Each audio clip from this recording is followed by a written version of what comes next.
wanted to find a way to repurpose the beams in the cloud living room.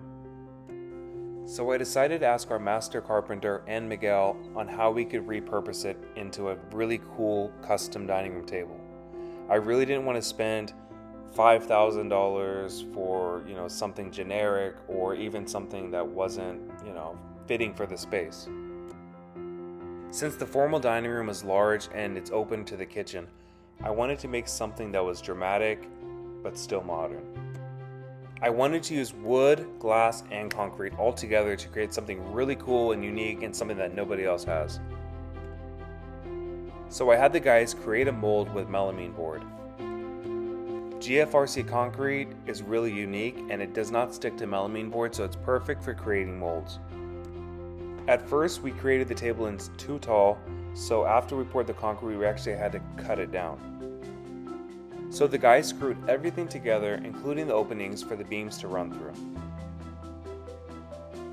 Then we mixed and poured the concrete into the melamine board mold.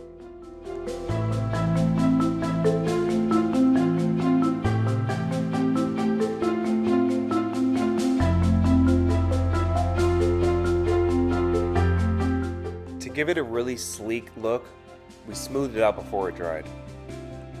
We let it sit for a few days and then deconstructed it. Since the concrete is mixed with fiberglass, it's really strong.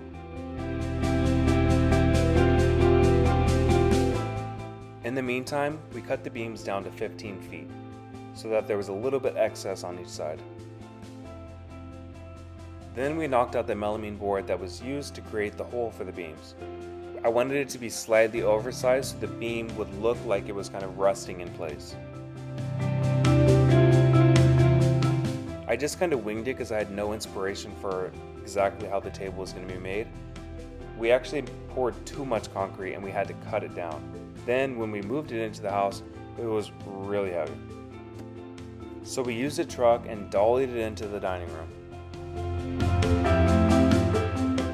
It's actually surprising how heavy this concrete can be, so we used cardboard in order to move it into place without damaging the floors. Then we brought in the beams and put them into position. The beams were placed, and in order to prevent the table from falling over, we had to create wedges on each side.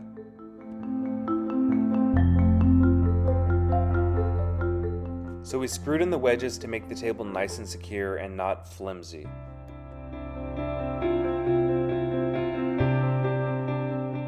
After all of the wedges were in place, we started sanding down the concrete and the wood beams.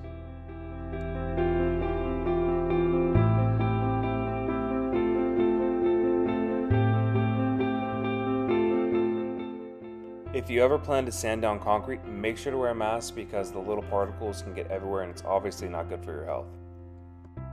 I really wanted the table to be the focal point of the entire room, so it had to be super dramatic. I ordered 2 pieces of tempered glass to place on top of the table base. In between the wood and the glass, we placed little rubber tabs to secure the glass and prevent it from moving.